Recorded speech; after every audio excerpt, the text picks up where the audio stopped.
자, 21강으로 들어가도록 할게요, 여러분들. 내용이 어렵습니다. 오프라인에서도 굉장히 어려워하는 부분인데요. 천천히 가려고 합니다.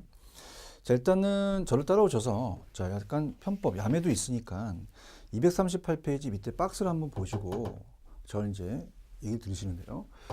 자, 이거 이제 혼합형을 할 차례죠. 혼합형입니다. 자, 혼합형은 아까 패스였어요. 패스는 다 넘긴다는 거거든요. 자, 페이라는 것은 페이, 이 원리금만 넘기겠다는 거죠. 이 본드라는 자체는 채권 형태입니다. 그래서 이 본드는 자기가 그 채권을 갖고 있다는 거예요. 자, 그러면 요거는 혼합형이기 때문에 원리금 수취권만 투자자한테 넘기고 저당권은 자기가 보유하겠다라는 거죠. 발행기간이. 그렇다면 이제 어떻습니까? 원리금에 대한 투자자가 지기 때문에 조기상환이형을 투자자가 지죠. 조기상환이형. 그럼 당연히 콜방어가 불가능합니다. 콜방어 불가능. 그래서 나온 게 CMO예요. 그러니까 CMO는 다계층 채권으로 반드시 다 콜방어가 안 되는 게 아니라 부분적으로 가능하거든요. 그래서 그 전 페이지로 가시면은 그 우리나라에 이제 그 CMO에 대한 그 구조가 있어요. 그래서 보통 하나하나를 트렌치라고 하거든요. 트렌치 나눈다. 그래서 우리나라에 이제 발행한 저당담보증권 8개로 구성되어 있다. 그래서 어떻습니까? 이 신용등급이 AA, 신용등급이 굉장히 높고요. 그 다음에 지급조건, 우리가 한국대공사가 이제 또 MBS에 대해서 또 보증을 업무를 해주기 때문에 지급보증도 해주고, 결산 손실을 이제 공사가 정부가 이제 보존을 하다 보니까 좀 안정적이죠. 자, 그래서 이 자체적으로 만기가 틀려요. 1년, 2년, 3년 만기. 그 만기가 다를수록 이자가 더 많이 붙거든요. 그래서 어떻습니까? 원금은 만기 일시 상환입니다. 원금 만기 상환이라고 있죠. 자, 그러면서 이제 1트렌치까지서부터 3트렌치까지는 거의 콜 조건이 없어요. 그죠? 무슨 말이냐? 콜방어를 인정 안 한다는 얘기입니다. 근데 1-4부터는 야, 너 3개월 이후에 콜한다. 3개월까지는 너 봐줄게. 그래서 장기 투자자일수록 넘기시면 콜방어가 실현하거든요. 그래서 얘는 콜방어가 전혀 안 되는 게 아니라 장기 투자자가 콜방어를 실현할 수 있다가 나왔었거든요. 콜방어 실현. 아예 안 되는 게 아니거든요. 이렇게 가져가셔야 돼요. 자, 그렇다면은 우리가 약간 제가 이따 편법을 배워드린다고 했었죠. 자, 이렇게 합니다. 콜방어가 세 글자입니다. 그죠? 그럼 세 글자 되는 것만 골라보세요. MBB하고 CMO다. 우리나라 발행되는 것도 거의 다 콜방어가 돼요. 자, 그 다음에 이제 콜방어가 되고, 그 다음에 자, 좀 재밌게 투자자를 소리만 했으면은 투자자거든요. 투자자. 우리가 한글을 이제 베낄게요. 투자자는 투자자가 되니까 T가 나오면 투자자고, 자, 발행 기간은 발입니다. 발. B가 나오면 발행 기간이에요. 자, 그럼 발행 기간이 굉장히 많이 나왔었거든요. 그럼 발발이가 많이 나왔어요. 발. 그럼 얘가 다 투자자가 지는 게 아니라 발행 기간이 있습니다. 그래서 얘는 원리금 수취권이 투자자까지 연결되지가 않아요. 그래서 현금흐름이 끊기죠, 여기로. 그 다음에 이제 TV는 뭐예요? 두 개 다 들어갔죠. 투자자와 발행 기간인데 페이니까 원리금만 넘기고 본드 저당권을 갖고 있더라. 이렇게 됩니다. 그 다음에 이제 TS라는 것은 자, 패스스루는 다 넘긴 거잖아요. 그럼 T는 투자자인데 옛날에 학교 다닐 때 자, 영어가 복수 제조가 TS가 복수죠. 그래서 다 투자자 가져가더라. 자, 그렇게 가져가시면 조금 수월하지 않을까. 그래서 그 MPTS는 밑에 어떻게 돼요? 투투투죠. 저당권, 원리금, 위험을 다 투자가 가져가요. 콜방어 불가능합니다. 다 넘겼기 때문에 투자자한테. 그럼 콜방어 네 글자니까 안 되죠. 콜방어가. MBB는 다 발행기간이 보여요. 발행기간, 발발발.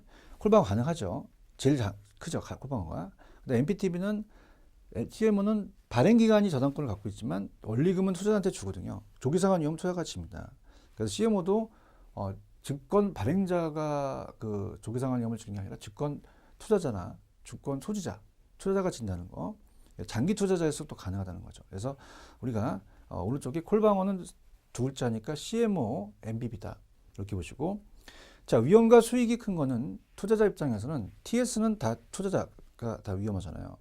그 위험이 클수록 수익도 크죠. 그럼 수명이 좀 짧아집니다. 자, 우리가 이자라는 건 매월 단위로 가고요. 자, MBB는 투자자 입장에서는 발행기가 낮기 때문에 위험과 수익이 낮아요. 수명이 좀 길죠. 6개월 단위로 간다. 그럼 채권 수명은 MBB가 제일 길죠. 제일 안전합니다. MBTS가 제일 위험하겠죠. 투자자 입장에서는. 중간에 CMO가 콜바가 가능하니까 중간에 있고요. 자, 그다음에 투자자의 위험은 MBTS가 제일 높죠. 높은 만큼 수익이 크니까 선택하겠죠. 그다음에 MPTB가 중간이고 MBB가 제일 작더라. 자, 초과담보라는 게 있어요. 초과담보가 이제 조금 어려운데, 자, 이건 이제 설명하면서 제가 야매로 갈게요. 자, 그럼 우리가 일단은 지금 내용을 살피겠지만 우리가 어떻게 돼요? 빨리 맞히는 방법도 중요하잖아요. 그래서 239로 가시면 이 CMO라는 게 있었어요. 그럼 CMO는 일반적으로 CMO의 조기상환위험은 발행자가 지는 게 아니라 투자자가 집니다. 그죠? 그래서 우리가 보시고요. 자, 이체증권과 저당담보채권이 두 가지를 다 성격을 갖고 있죠. 트렌치별로 아까 1-1부터 트렌치별로 서로 다 이자가 일반적이죠. 자, 이 적용되는 이자가 고정적인 되는 트렌치가 있고 유동이 또 될 수 있는 트렌치가 있다. 다 다르니까. 장기 투자일수록 콜방하고 실현할 수 있잖아요. 그 다음 넘기시면은, 자, 우리가 답만 볼게요. 4번을 보시면은, 틀린 걸 보시면은, 이번에 MBB는 발발이잖아요. 그래서 발행기간이 다 지겠죠. 투자자가 아니죠. 주택저당 채권의 집합과 그 집합에 대해서 이 저당권을 또 원리금 수익권에 대한 것을 다 발행하고 있다. 먹히잖아요. 자, 특히 이제 CMBS라는 5번은 이 C가 커머셜, 우리가 상업입니다. 상업. 그러니까 상업용 부동산을 가지고 이제 모기지로 기초로 발행하는 직권이고, 그 다음에 이제 넘겨보시면은, 자, 우리가 242페이지로 가시면은, 자, CMO는 트렌치별로 적용되는 이자가 만기가 다르죠. MBB는 발행기간입니다. 초과담보라는 게 좀 나왔긴 해요. 그래서 초과담보를 원하는 게, 자, 입장에서는 어떻습니까? MBB 자체는 채권형이다 보니까 굉장히 위험해요. 그래서 우리가 담보를 좀 크게 잡아놓는 거죠. 또 추가적으로 담보를 갖고 있는, 초과담보를 갖고 있는 게 좋다는 거. 그래서 MPTS는 다 투자가 지겠죠. 그래서 모기지 패스스루니까 다 넘어가고, 그 다음에 자, 4번 고정금리는 어떻게 돼요? 이 조기상환이라는 게 있었잖아요, 앞에서. 그럼 조기상환은 이 대출기간은 금리 상승이 아니라 하락기, 시장이자 하락기 때 조기상환에 의한 위험이 커진다는 거죠. 그 다음에 2차는 1차한테 자금을 공급하는 시장이죠. 이렇게 됩니다. 자, 그러면 이제 이 초과담보라는 자체는 이제 내용을 좀 보면서 우리가 좀 구체적으로 가겠는데요. 자, 일단 236으로 가셔서 MPTS 갑니다. 지분형입니다. 자, 갑니다. 자, 이건 다 투자자한테 넘어가죠. 그래서 차입자가 지불하는 저당 지불의 원리금이 증권 발행자를 통해서 바로 투자자한테 다 전달이 됩니다. 그럼 MPTS는 발행기간이 원리금 수취권과 저당권에 대한 이 주택저당권에 대한 지분과 저당권이거든요. 이걸 투자자한테 다 넘겼죠. MPTS. 그럼 투자자가 모든 위험을 지겠죠. 이자율 위험, 조기상환 위험, 채무 위험. 자, 그럼 여기서 이제 초과담보를 보여줄게요. 자, 얘는 자, 자기 거를 다 넘겼다고 봐야 돼요. 그러니까 우리가 민법 시간에 사자라는 게 심부름 하는 대리잖아요. 그러면 얘는 얘한테 원리금을 받으면 얘한테 바로바로 이체해 주면서 관리 비용을 빼고 받는 거죠. 그러니까 아무런 권한이 없어요. 얘한테 다 넘긴 거죠. 그렇다면은 자, 예를 들어서 이 모아놨던 이 주택 저당 총액이 주택 저당 채권의 총액이 주택 저당 채권의 총액이 그죠? 주택 저당 채권 총액이 만약에 뭐 1,000억이다. 그러면 얘는 다 이걸 넘겨버렸어요. 하나라도 남겨놓지 않고 얘네들 다 발행한 거죠. 다 팔아버린 거야. 그러면 은행이 그만큼 이제 위험한 게 없기 때문에 초과로 담보를 더 설정할 필요가 없죠. 우리가 초과 담보라는 건 뭐야? 우리가 예를 들어서 지금 뭐 10억짜리를 담보대출을 뭐 5억만 받았어요. 그럼 5억을 더 받을 수 있잖아요. 뭐 그런 것들이 이제 초과 담보를 안정장치를 해놔야지만 또 좋은 거죠. 추가적으로 더 받을 수 있으니까. 그럼 그런 것들을 더 원한다는 겁니다. 그렇기 때문에 다 넘기지 않겠다는 거예요. 그래서 우리가 먼저 본다면 MBB가 맨 밑에 가시면 주택 저당 채권이 MBB 발행보다 크다고 돼 있죠. 자, 그럼 얘는 은행이 위험하다니 보니까 이 1,000억에서 700억만 발행을 합니다. 그러면 300억만큼은 초과 담보를 확보해 놓겠다는 거예요. 이게 나왔잖아요. 그죠? 위험하니까. 그죠? 그렇게 보시고요. 자, 얘네들도 이제 원하긴 원하는데 얘네보다는 적거든요. 이따 가겠고요.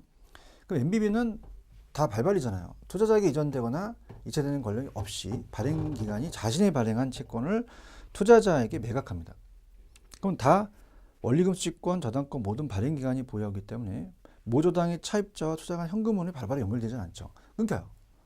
그죠? 끊겨서 우리가 6개월 단위로 이제 우리가 갑니다. 그 다음 발행기관이 모든 위험을 다치겠죠. 그래서 주택저당 채권 총액이 MBB 발행보다 크다. 초과담보를 원한다는 게 나왔습니다. 당연히. 그 다음에 MBB는 발행기관이 투자자한테 조계상하는 것을 방어한다. 그래서 콜방어라고 그랬잖아요. 그래서 발행기관이 투자자에게 조계상하는 것을 방어한다. 그래서 어떻습니까? 조계상환을 방어해서 우리가 어떻습니까? 그걸 콜방어라고 얘기하죠. 자, 그러면 MPTB는 뭐예요? 혼합형이죠. 그래서 페이니까 원리금수익권만 지분권만 투자한테 가고 발행기관 저당권을 보유하고 있죠. 원리금수익은 투자한테 갔고요. 자, 그러면 이제 3번 투자자는 이자율과 조계상환을 다 부담하겠죠. 그럼 얘도 다 넘기지는 않기 때문에 은행 입장에서는 위험해요. 초과담보를 유지하도록 하겠죠. 근데 우리가 초과담보는 얘보다는 좀 발행기관보다 덜 위험한 게 한쪽은 넘겼기 때문에 자, 얘는 어떻게 했습니까? 한 800억만 발행을 한다는 얘기죠. 그럼 초과담보는 한 200억 정도만 남겨놓는 거예요. 얘가 더 크고 얘가 적죠. 자, 그다음 CMO라는 건 아까 다계층 채권이잖아요. 주택 저당 채권 총액을 1000억을 만기별로 몇 개의 그룹, 단기, 중기, 장기. 그게 하나하나가 이제 트렌치라고 얘기했죠. 그럼 당연히 그룹마다 서로 상이한 이자가 있죠. 장기일수록 이자가 높죠. 만기가 길수록. 원가 지급되는 순서를 다르게 한다. 트렌치라고 하죠. 하나하나 각 그룹을. 마지막 트렌치에 그 원가 이자를 이루기 전까지 이자 지급이 없으며 누적된 이자는 원금에 합산하면서 나중에 한 번에 다 갚아버리는 게 Z 트렌치예요. A서부터 Z가 맨 마지막이잖아요. 그럼 다양한 만기 특성을 가진 CMO는 자, 다양한 만기의 투자자를 원하는 투자자의 수요를 충족시켜 줘야 된다. 특히 이 트렌치의 원금 지급이 끝나기 이전에 전혀 원금 지급을 하지 않도록 함으로써 장기 투자 원하는 콜방어를 또 가능하게 한다는 거죠.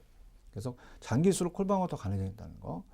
CMO도 혼합형이기 때문에 주택저당권은 발행기관이 보유하지만 저당 차입자의 원리금만은 트렌치별로 투자자한테 직접 이체되는 이체증권의 성격을 갖고 있다. 이렇게 합니다. 됐습니다. 그러면은 어떻게 이제 야매로 이제 끝내버리냐면, 자, 얘도 초과담보를 원해요. 그죠? 얘도 800억에 대한 발행을 했으면 200억의 초과담보를 원하는 거죠. 그럼 마지막으로 제가 최초로 이제 초과담보에 대한 편법 야매를 만들었는데요. 자, 들어보세요. 자, 그러면 우리가 총 집합을 해서 암기기법을 가르쳐 줍니다. 자, 여러분이 생각하실 때, 자, 어떻습니까? 지금 보시는 MPTS는 무기지 패스스루예요. 무기지 패스스루 다 넘긴다는 거죠. 자, 그럼 이거는 당연히 투자자한테 다 위험하고 TS니까 그 다음에 콜방어가 안 돼요. 그죠? 다 투자가치니까 네 글자니까 안 되죠. 그러면 얘는 초과담보 확보할 필요가 없다는 겁니다. 그죠? 은행 입장에서 안 위험하니까. 근데 MBB는 발발이에요. 다 발행기간이 지죠. 그래서 콜방어 가능하죠. 발행기간이 다 하니까 콜방어를 할 수 있습니다. 은행 입장에서 이 유기상을 위험을 지기를 했으니까 방어하는 거죠. 그럼 이거는 초과담보를 굉장히 많이 확보해야 돼요. 은행 위험하니까 밑에 있는 놈들보다. 그 밑에 있는 놈들은 혼합형입니다. MPTB와 CMO는 원리금 채권만 넘기고 저당권을 가지고 있기 때문에 어느 정도 위험하긴 하죠. 근데 얘보다는 조금 초과담보를 많이 확보하진 않을 거란 말입니다. 자, 이렇게 해서 이제 가시는데, 자, 초과담보, 담보가 이제 우리가 저당이라는 거죠. 그럼 초과담보를 원한다? 자, 그럼 자, 보라는 것은 담보 이렇게 쓸 수 있죠. 그럼 B하고 O가 들어가야 돼요. 근데 얘는 B가 안 들어갔잖아요. 안 원하고. 그 다음 얘는 두 개나 들어갔어요. 굉장히 강하죠. 얘는 하나니까 얘가 더 강하다는 거. 자, 이렇게 해서 암기하시면 절대 안 까먹습니다. 그래서 우리가 넘기시면은 획기적이었던 게 초과담보가 지금까지 안 나왔었거든요. 근데 우리가 242페이지로 가시면 이번에 MBB는 채권형이기 때문에 발행자는 초과담보를 제공하는 것이 일반적으로 나왔었어요. 그럼 이제 초과담보를 누가 많이 원하느냐, 원하지 않느냐, 그것도 충분히 나올 수 있다는 얘기입니다. 그렇게 이제 편법 가르쳐 드렸으니까 가져가시고요. 자, 그 다음에 한국주택금융공사의 보금자리론과 영목이지 제도라는 게 있습니다. 자, 제가 말씀을 드리겠지만 한국주택금융공사의 보금자리론과 영목이지론은 요즘 출제가 잘 안 돼요. 근데 이제 요번에 간평시험 문제 나왔던 걸 제가 말씀을 드릴 거거든요. 간평에도 자, 이게 계속적으로 바뀝니다. 매월마다 우리가 한국주택금융공사 사이트 가시면은 뭔가 이렇게 바뀌는 게 있기 때문에 지금 순간에도 바뀌고 또 내일도 바뀌기 때문에 제가 한번 훑어드릴 거예요. 근데 이제 이게 고정적이 아니라 시험 전까지 바뀔 수가 있기 때문에 그냥 제가 보라는 것만 좀 위주로 보시고 다른 것들은 그냥 참고 종목만 하시면 됩니다. 자, 보금자리론하고 이제 주요 내용을 본다면 영목이지론은 틀리겠죠. 그래서 이제 밑에 가시면은 이번에 장기 모기지론을 공급합니다. 보금자리론. 아까 1차 시장에 보금자리론 있었죠. 주택연금에 대해서 직접 연금을 주진 않아요. 보증업무를 해줘요. 그래서 이 코모코란 회사와 한국주택금융공사가 옛날 주택신용보증기금과 합병했기 때문에 보증 업무를 많이 합니다. 주택금융 신용보증 업무를 해주고요. 주택유동화증권이 발행, MBS를 발행하죠. MBB나. 그다음에 4대 업무를 이제 우리가 일상적으로 다른 게 들어갈 수 있죠. 그럼 장기 보금자리론을 공급한다. 그럼 보금자리론은 그냥 우리가 간단하게만 자, 우리가 보금자리론은 아까 10년, 15년, 20년, 30년 상한이 있다 그랬잖아요. 자, 그래서 이 보금자리론은 이제 갑돌이가 무주택 서민을 위주로 많이 합니다. 1주택도 가능한데요. 그러면 우리가 아파트도 공동주택이잖아요. 주택을 또 대상으로 해요. 그러면 얘가 1억짜리 집이 있다. 그럼 A은행한테 가서 A은행아 나 이걸 담보로 해서 돈 좀 빌려줘라. 알았다. 그럼 장기 저를 이제 돈을 빌려주는 거죠. 그래서 뭐 우리가 대부분이 뭐 70%까지 땡겨준다. 이렇게 하면 우리가 보금자리론이에요. 근데 보금자리론은 이제 집을 사기 위해서 돈을 빌려서 갚아나가니까 원금이 점점 줄죠. 나중에 이제 집에 대해서 처분을 제가 하는 거죠. 자기를 거로 온 겁니다. 그래서 이제 보통 얘는 고정금리로 가요. 고정금리로. 그래서 가볼게요. 자, 민법상 성년이 대한민국의 국민이 됩니다. 그래서 무주택 또는 1주택자도 가능해요. 구입용도 한해서 일시적 2주택 허용. 취득 후 30년 이내에 받은 대출은 상환하는 1주택자가 되고요. 그 다음에 대출금리냐 고정금리만 가져가세요. 그 다음에 담보주택은 당연히 공부상 주택이 됩니다. 등기부상 증명서, 건축물 계정. 단 9억 초과 고가주택은 제외된다. 이게 이제 염리 좀 바뀌는 내용입니다. 9억이 아니라 6억으로 또 바뀌었거든요. 왜냐하면 금액을 너무 또 이제 많이 빌려주게 되면 또 제한이 되니까 이게 바뀐 내용이 큰 거였어요. 근데 제가 이제 이거 쓸 때쯤이면 그 반영이 좀 안 된 상태였기 때문에 아마 6억으로 이제 바뀌어 있을 건데요. 이렇게 있기 때문에 이제 조금 염리 지금 혼돈이 와요. 나중에 제가 또 프린트를 한 번 정도 카페에 또 올려놓겠습니다. 자, 주택담보 가치의 최대 70%까지 가능합니다. 그래서 최소 금액은 100만 원이고 최대는 5억까지. 자, 10년, 15년, 20년, 30년. 자, 좀 전에 배웠던 상환 방식이 원리금, 원금, 체증식이 있었어요. 매년이 아니라 매월 상환 방식입니다. 그래서 원리금, 체감식, 원금을 체감식이라고 하죠. 체증식. 체증식은 특히 40세 미만에 한해 선택이 가능하죠. 그러니까 젊은 신혼부로니까. 뭐 적시기한 1년 또는 비거치, 중도 상환 수수료 있습니다. 자, 그거까지 보시면 되고요. 그 다음에 이제 영목이지 같은 경우도 이제 그 작년에 바뀌었던 게, 이 이용자격을 보시면 주택 소유자가 만 60세 이상, 부부 공동으로 주택 소유 시 연장자만 60세면 되거든요. 근데 옛날 주택 소유자만 60세였거든요. 그죠? 그래서 부부 공동으로 주택 소유 시 연장자만 60세면 된다. 이렇게 보시면 되는데요. 한쪽만 60세면 넘으면 돼요. 그죠? 그죠? 이렇게 쓰면 됩니다. 그럼 우리가 주택연금이라는 자체, 우리가 이제 주택연금, 한국주택금융공사의 주택연금인데요. 이 제도는 어떤 제도냐라는 정도만 알아두시고 세부적인 사항이 바뀔 수도 있으니까 그냥 대충 염리 이렇구나라는 것만 아시면 됩니다. 자, 얘는 이제 그 주택연금 제도, 그죠? 자, 우리가 얘가 보금자리론이지만 모기지론이라고 나왔었거든요. 모기지론, 모가지론이 아닙니다. 자, 그럼 얘는 역저당, 역으로 가는 역저당이나 역모기지로 또 나왔었어요. 자, 그럼 아까 젊은 층들이 이제 젊은 층이 아니라 이제 또 나이 드신 분들도 이 보금자리론이 또 필요할 수도 있죠. 근데 이거는 이제 이 60세 이상 노인이 있겠습니다. 자, 이게 이제 요새 좀 각광받고 있어요. 베이비붐 세대가 또 나와서 퇴직하신 분이 많아서 신청을 또 많이 하고 있답니다. 그래서 옛날에는 이 주택연금이 처음 제도가 이제 도입되고 보금자리론 쪽에서 많이 나왔지, 이건 좀 적게 나왔었거든요. 근데 둘 다 요즘 취지는 적게 나오지만 간평에 또 시험에 나왔고, 그다음에 또 매달 바뀌다 보니까 또 논란이 되다 보니까 나중에 또 정리를 해드리겠고요. 그럼 이건 여기에요. A은행한테 가서 A은행아, 내가 7억짜리 부동산이 있다. 이걸 담보로 해서 나 5억에 대한 것만 연금을 좀 지급해 다오, 이렇게 하는 거예요. 그럼 우리가 A은행은 이제 얘한테 연금을, 이 할아버지한테 연금을 줘요. 그래서 그때 쓰는 게 이제 감치금괴수입니다. 적금을 든 거죠. 그러니까 이 은행은 이자를 먹어야 되니까 이 할아버지한테 5억짜리 적금을 들면서 점점점 우리가 분립해 나가면서 나중에는 5억을 다 가져가는 거죠. 그 대신 연금은 이 5억보다 이제 적게 이 이자를 고려해서 조금씩 주는 거죠. 그럼 이 할아버지께서는 갚아 나가는 게 아니라 쪼쪼쪼 드시니까 나중에 갚아야 할 금이 많잖아요. 그럼 그걸 주택을 처분하겠다는 얘기예요. 자, 그래서 얘는 주택연금 영목이주론이라고 하는데, 고령자의 소유의 주택을 담보로 제공받아서 매월 방식으로 노후생활 자금을 지급받습니다. 대출금을 말하는데, 그럼 어떻습니까? 우리가 이거에 대해서 이제 한국주택금융공사는 보증 업무를 해줘요. 공적 보증. 그래서 거기 우리가 주택 소유자가 만 60세 이상, 부부 공동으로 주택 소유 시 연장자만 60세면 된다. 주택은 부부 기준 1주택만 허용하고요. 자, 그다음에 이제 그 보증 기한이 부부 모두 종신 보증을 원칙으로 합니다. 그래서 그렇게, 그래서 이제 평생 동안 가입자 및 배우자 모두에게 거주와 연금 지급을 보장하는 거죠. 자, 그다음에 이제 대상주택은 이제 시가 9억이 이제 바뀔 가능성이 있다 그랬죠. 그래서 그거 체크하시고요. 주택 및 지방자치단체에 신고된 노인복지주택도 포함되는데, 확정 기간 때는 노인복지주택이 제외돼요. 고객이 선택한 일정 기간 동안 월지급을 지급하는 방식인데 제외된다. 신청할 수 없는 거는 주택이어야 됩니다. 그래서 우리가 오피스텔, 상가주택, 상가 판매 및 영업시설 전답이 여기 감정평가 시험 문제, 개론 문제 나왔었어요.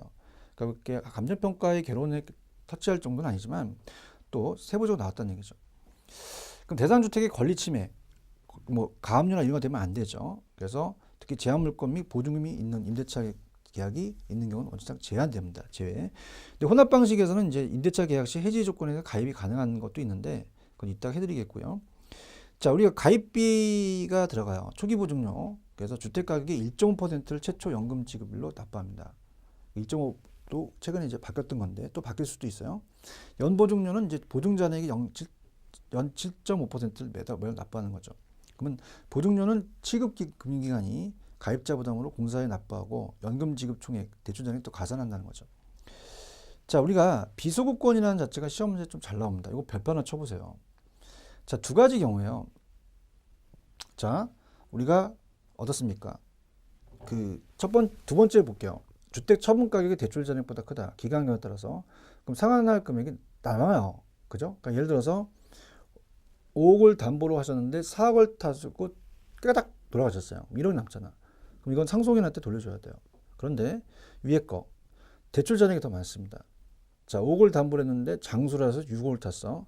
그럼 상속인한테 청구하지 못한다는 얘기죠. 이게 메리트가 있다는 거죠. 그래서 보증료를 하는 거 받겠죠. 자, 적용금리입니다. 자, 우리가 아까 얘는 고정금리인데 얘는 변동금리예요. 그래서 변동금리 쓴다. 그래서 연금은 연변 보고, 그래서 우리가 북한에 이제 중국에 연변이잖아요. 연변을 한번 보고 오자. 그래서 연변 보고 이렇게 해도 남겨도 되는데 참고하시기 바랍니다. 자, 대출금리는 얘는 변동이니까 우리가 아까 대출금리라는 자체는 기준금리 하다가 가산금리를 더하잖아요. 가산금리.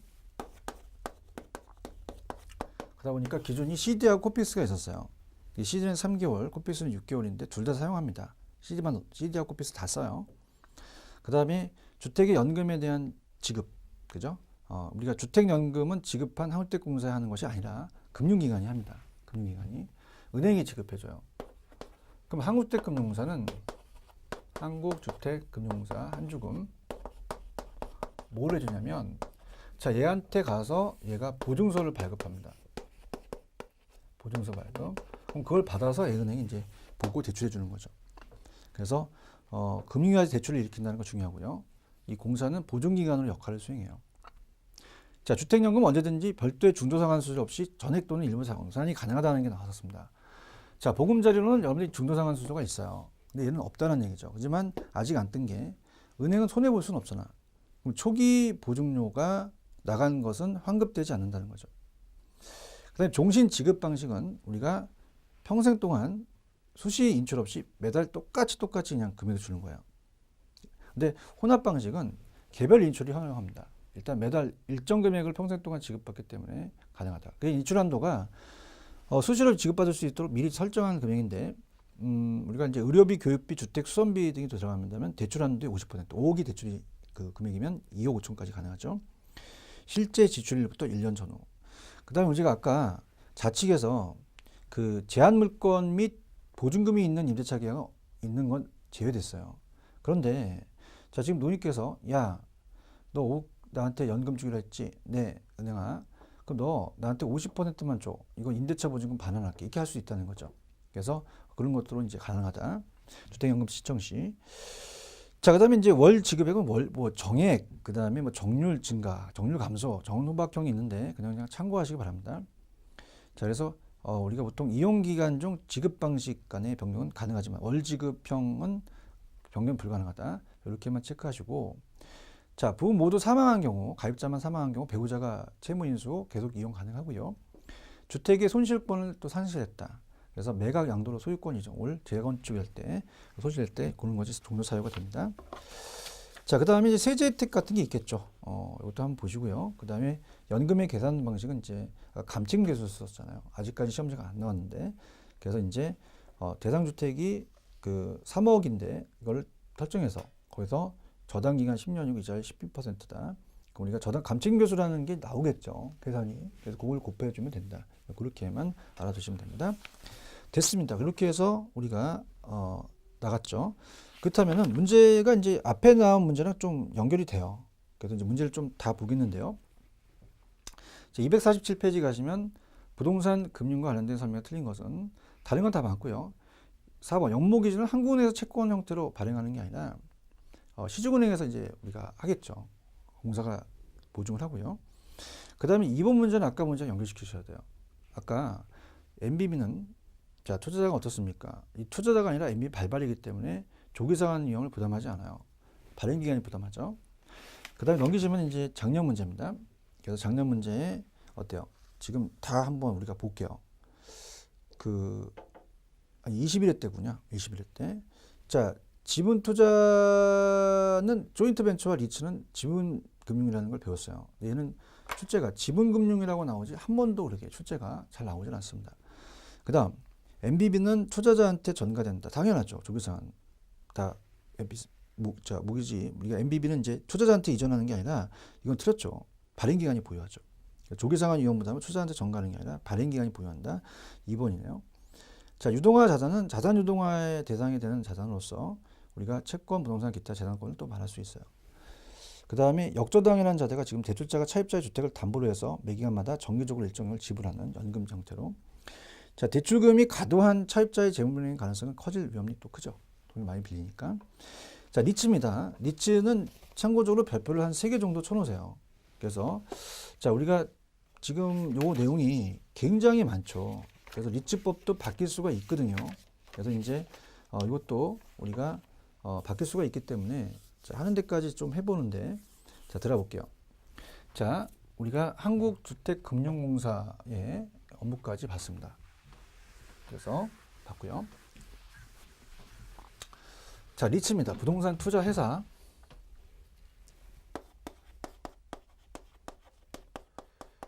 투자 신탁이라 그래요. 그냥 신탁하면 안 돼요. 투자가 들어가야 되고, 그 다음에 이제 투자 회사라고 하거든요. 법이 있어요.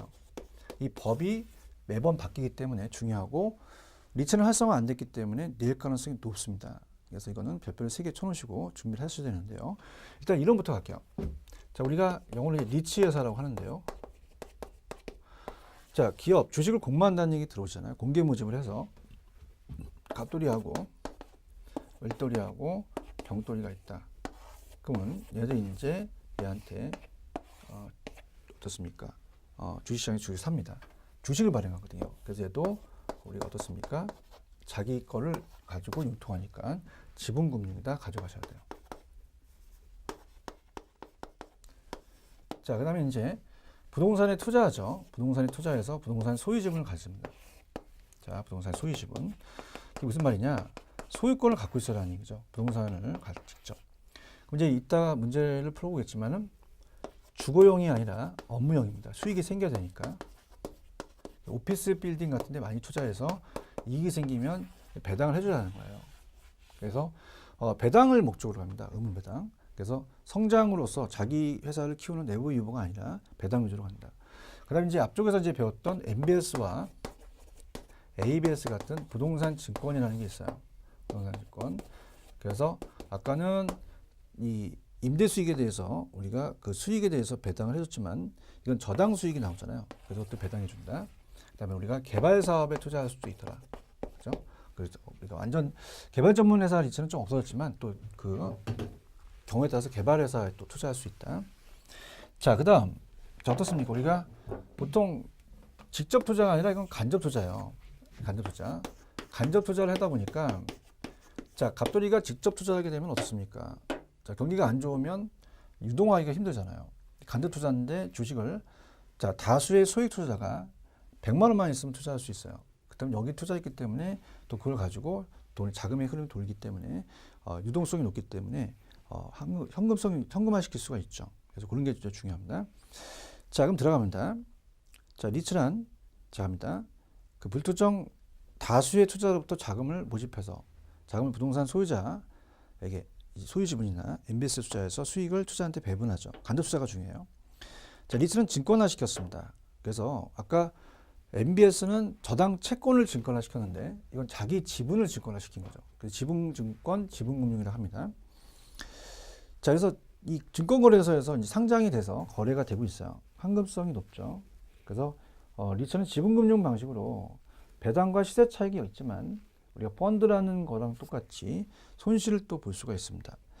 자, 그렇다면은 부동산 투자회사법의 주요 내용 작년에 바뀐 거 위주로 가지 마시고요. 자, 밑으로 갈게요. 밑으로 가시면 박스가 하나 있을 겁니다. 여기다 별표를 쳐놓으세요. 자, 설립자본금이 좀 완화됩니다. 그래서 우리 자기관리 리츠는 자, 어떻습니까? 5억이라고 돼 있죠. 그 다음에 위탁관리와 기업구정은 3억입니다. 다 하향 조정시켜준 거거든요. 이게 나올 가능성이 굉장히 높아요. 실질적으로 나왔고요. 그 다음 넘기시면은 자, 부동산 투자회사법상의 부동산 투자회사라는 게 있죠. 그래서 우리가 의회 주식회사며 상법에 적용을 받고 부동산 투자회사라고 하고 그 다음에 어떻습니까? 이 부동산 투자는 또 투자회사와 아닌 다른 회사 합병할 수가 없고 그 목적을 한번 읽어보시고요. 자, 여기가 이제 중요해요. 종류가 있거든요. 종류가. 그래서 우리가 종류가 자, 당연히 염리 처음 하시더라도 자기관리회사는 자기가 관리를 해요. 실체형이죠. 상근 임직원도 있고 본점의 영업소도 있습니다. 근데 자, 우리가 페이퍼 컴퍼니라는 얘기 들어보셨죠? 위탁관리는 명목이에요. 명목이요. 그래서 얘는 어떻습니까? 그 자산관리회사한테 위탁을 하거든요. 자산관리회사한테 위탁하는 회사다. 그렇게 봅니다. 그래서 본점에 영업소 설치할 수 없는 상근 임직원이 없죠. 자, 근데 이제 좀 어려운 게 처음 하시기 때문에 기업 구조조정 리츠라는 게 있어요. 자, 얘는 뭐냐면 자, 우리가 IMF 때 막 건설회사 같은 경우는 큰 건설회, 극동건설이 많이 부동을 하세요. 법정 관리 들어갑니다. 회생하기 힘들거든요. 그럼 이런 것들을 사라고 해요. 그 회사한테 해서 내가 너한테 특례 조항을 줄게. 뭐 법인세를 면제해 준다든가 뭐 이걸 해줄 테니까 네가 일단 이거 사서 이 투자자를 모집해서 돈을 회수해라. 그래서 이거는 기업구정 리츠가 좀 우리나라 활성화돼 있고 아직은 자기관리 리츠는 적습니다. 자, 자기관리 부동산 투자는 실체. 자, 얘는 자기관리 부동산 투자는 자산운용 전문인력 포함한 임직원을 상관하고 자산의 투자 운용을 직접 수행한다. 그 뭐 전문 인력은 그냥 참고하시기 바랍니다. 자, 위탁은 자산의 투자 운용을 자산관리사에 위탁을 하죠. 기업구조는 마찬가지입니다. 자기관리가 실체면 얘네들이 면목이에요. 그래서 기업구종 부동산만 사들여서 투자 운영을 자산관리사에 위탁을 하겠죠. 자, 그래서 이 참고를 보시게 되면 가장 키포인트가 위탁관리와 기업구종은 본점에 지점 설치할 수 없으며 직원을 고용하는 현금 인증을 둘 수가 없습니다. 자, 밑에 나온 거는 어차피 또 얘네들도 또 설립 요건이 바뀔 수도 있잖아요. 그러면 의의만 갈게요. 개념만. 자산관리회사는 뭐예요? 위탁관리와 기업구정의 위탁을 받아서 자산의 투자 운영 업무를 수행하는 회사고, 자문회사는 말 그대로 자문해주는 회사예요. 그래서 이 투자회사의 위탁, 그 자산의 운영에 관한 자문 및 평가 등의 업무를 하죠. 자, 그 다음에 아까 설립을 한다 그랬잖아요. 설립 방법인데, 발기 설립의 방법, 발행주식 전부를 인수해야 하며 현물 출자에 의해 설립할 수 없다. 현물이 안 돼요. 현물은 물건이죠. 그래서 우리가 현물로 출자할 수 없다. 현물은 물건 갖고 안 된다는 거죠. 그래서 설립 방법이, 그래서 이렇게 보시면 되고요. 그 다음, 자, 설립자본금 아까 중요했어요. 5억, 3억이죠. 533 이렇게 보시면 됩니다. 그 다음에 2번 같은 경우는 뭐 지금 좀 잡지 마세요. 잡아봤자 이제 단어가 그 매월매월이 잘 떠올릴 수 있으니까. 그 다음에 영업인가는 잡으셔야 됩니다. 설립자본금과 최저자본금은 달라요. 그래서 우리가 보통 그 다 영업인가였는데 자기관리만 영업인가로 남고요. 자, 위탁관리와 기업구정은 다 등록으로 갑니다. 그래서 그래서 이 영업인가를 받거나 등록한 날부터 좀 바꿨죠. 최저자본금 준비기간이에요. 그래서 자기관리는 70억, 위탁관리는 기업구정 50억. 그래서 그렇게 보시면 됩니다. 자, 밑에 나와 있는 것도 뭐 어차피 뭐 좀 세부적인 거기 때문에 뭐 다 암기하시기 힘드니까 나중에 해드리고요. 굵직굵직한 것부터 갈게요. 주식의 발행이에요. 자, 기업구정은 제가 특혜가 있다 그랬어요. 그래서 기업구정 리츠는 이 조항이 적용하지 않습니다. 공부할 필요가 없어요. 근데 이 투자회사는 영업인가를 받거나 등록하기 전까지 발행하는 주식을 일반한테 청량을 제공할 수 없다. 그래서 어떻습니까? 항상 이 영업인가를 받거나 등록을 하기 전에는 안 된다는 얘기죠.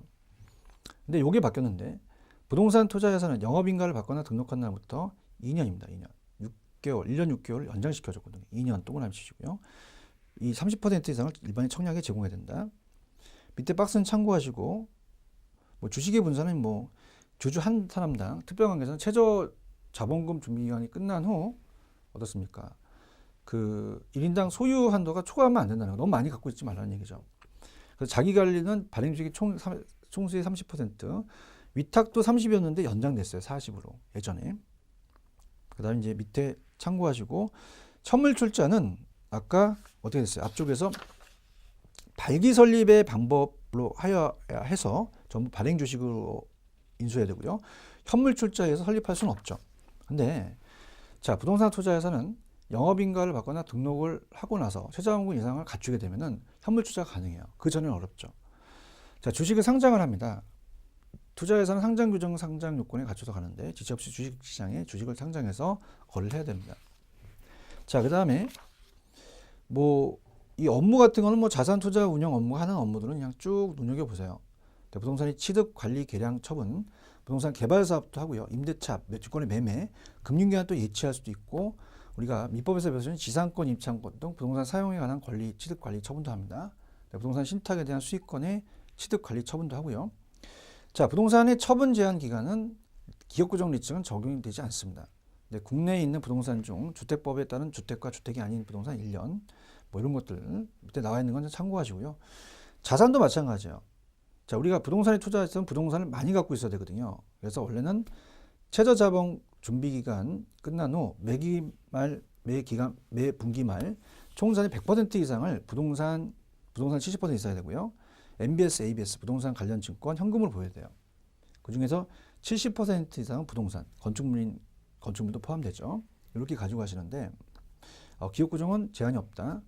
자, 그 다음에 이제 부동산 개발 사업에도 투자할 수 있어요. 그 내용들을 한번 살펴보시고요. 그 다음 배당입니다. 배당 중요하죠.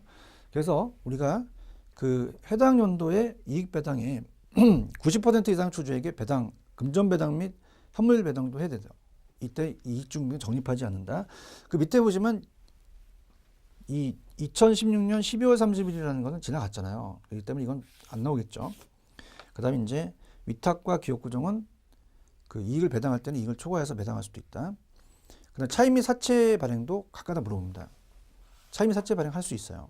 그래서 자, 부동산 투자에서는 영업인가를 받거나 등록한 후에 자산을 투자 운영 위해선 기업 차입금 및 발행 사채에 상환하기 위해서 자금을 차입하고 사채를 발행할 수도 있다고 하셔야 됩니다. 없다 그러면 안 돼요. 그럼 자금 차입의 사채 발행은 자기 자본의 2배를 초과할 수 없어요. 이사이결 사항이고, 주주총회 특별 권리를 얻으면 10배 넘지 않은 범위에서 자금 차입 및 사채가 발행할 수 있습니다. 그 다음에 기업 구종의 조항이 적용되지 않는 건 어떻게 돼요? 앞쪽에서 주식이 공모했었고 부동산 처분에 대한 제한, 자산의 구성이죠.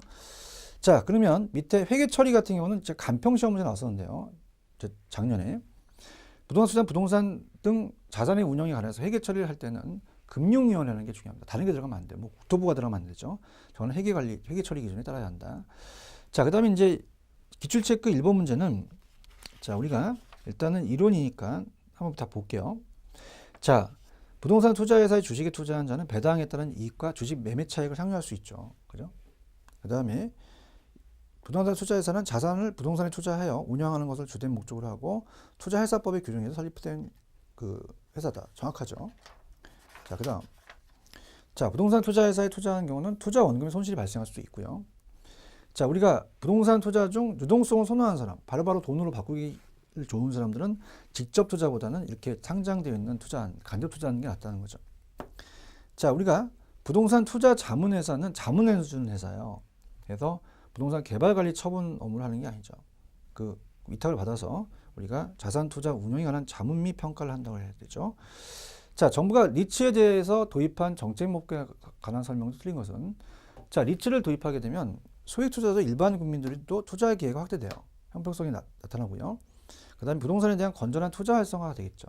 그래서 우리가 리츠라는 자체가 상장이 됐기 때문에 또 투명성이 있고 우리가 공시하기 때문에 좋습니다.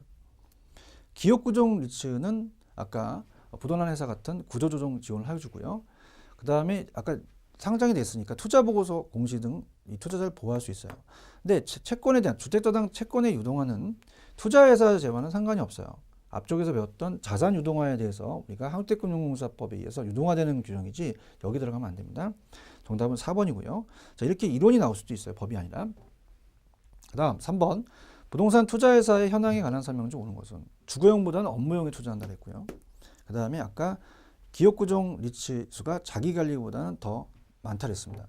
그 다음에 3번을 좀 고쳐주기 바랍니다. 옛날에는 개발 전문하는 회사가 있었어요. 근데 지금 없다라는 게 맞거든요. 그래서 이거는 좀 오타입니다. 그래서 이 질문을 맞기 때문에 1번하고 3번이라고 정답을 하셔야 됩니다. 그래서 그때 당시 그대로 베꼈기 때문에 제가 얘기해 드리려고 했습니다. 그다음 기업구종 부동산 투자는 모든 증권시장에 상장되어 있다. 상장할 필요가 없죠. 그래서 사모도 가능합니다. 상장하는 건 아니죠. 대다수의 부동산 투자에서 금융기관부터 자금을 차입해서는 안 된다. 자금을 차입하기도 하죠. 차입하고 있다. 이렇게 보시면 됩니다. 그래서 1번하고 3번 부동산 개발 사업에 투자하는 개발 전문 리츠에서는 지금 없다가 아니라 우리가 어떻습니까? 있다가 아니라 없습니다. 이게 폐지됐기 때문에 이건 맞는 지문이니까 1번, 3번 이렇게 하셔야죠. 그 다음 이제 4번도 마찬가지로 작년 문제이기 때문에 그대로 넣었습니다. 지금 답은 1번인데요. 자기관리 리츠는 설립자본금이 5억으로 고쳐주기 바랍니다. 그래서 1번이 됩니다. 일단 10억은 틀렸으니까. 그 다음 2번은 위탁관리와 기업구 설립자본금은 어떻습니까? 3억은 맞죠. 자, 3억은 맞아요. 자, 533. 그래서 3억은 맞는데, 자, 어떻습니까? 자체적으로 그 6개월 이내에 30억이 아니라 70억이죠. 우리가 50억이죠. 50억. 그죠? 그래서 우리가 그 자기 관리는 10억에서 5억, 위탁관리 권역은 5억에서 3억으로 내려갔거든요. 533. 그래서 533. 3억은 맞습니다. 근데 이 영업인가 후 6개월 이내에 70억이라고 50억이라고 되죠. 자, 자기 관리는 회사와 기업구종 리츠는 모두 실체형 회사의 형태다? 아닙니다. 기업구종은 명목이죠. 그다음에 4번 위탁관리의 부동산 투자에서 본점의 지점을 설치할 수 있어요? 없죠. 직원을 고용한 상근임을 줄 수 없습니다. 나오는 게 많이 나와요. 아까 자금을 차입하지 않고 있다? 아니죠. 자금을 차입할 수 없다가 아니라 차입할 수 있죠. 그래서 우리가 투자회사는 금융업도 자금을 차입할 수 있다. 차입 및 사채 발행, 자기 자본의 2배 범위 내에서 허용돼요. 주총의 특별 권리를 얻는 경우는 10배까지 확대된다. 자, 5번입니다. 작년 문제죠. 투자회사법상 투자회사에 관한 설명 틀린 것은 2번. 3억이 아니라 자기 관리는 5억이 되겠죠. 533. 자, 부동산 투자회사는 자기 관리 위탁 기업 구종을 나눈다. 감정평가사 공인중개사로 해당 분야에 5년 이상 종사한 사람, 자기관리 부동산사의 상근 자동운영 전립 능력이 될 수도 있다. 위탁관리는 본조 및 지점 설치할 수 없으며 직원을 고용하는 상근 임원을 둘 수 없다. 계속 반복돼서 나오죠. 자, 영업인가를 받거나 등록이라는 것도 같이 들어갔죠. 6개월이 지난 기업구조는 아까도 봤지만은 50억이라는 건 안 바뀌었어요. 그래서 이렇게 해서 보시면 합니다. 됐습니다. 이렇게 하고요. 다음에 이제 우리가 22강에서는 프로젝트 파이낸싱이 또 따로 나올 수가 있거든요. 그래서 22강 때 프로젝트 파이낸싱 들어가도록 하겠습니다. 다음 시간에 뵙도록 하죠. 감사합니다.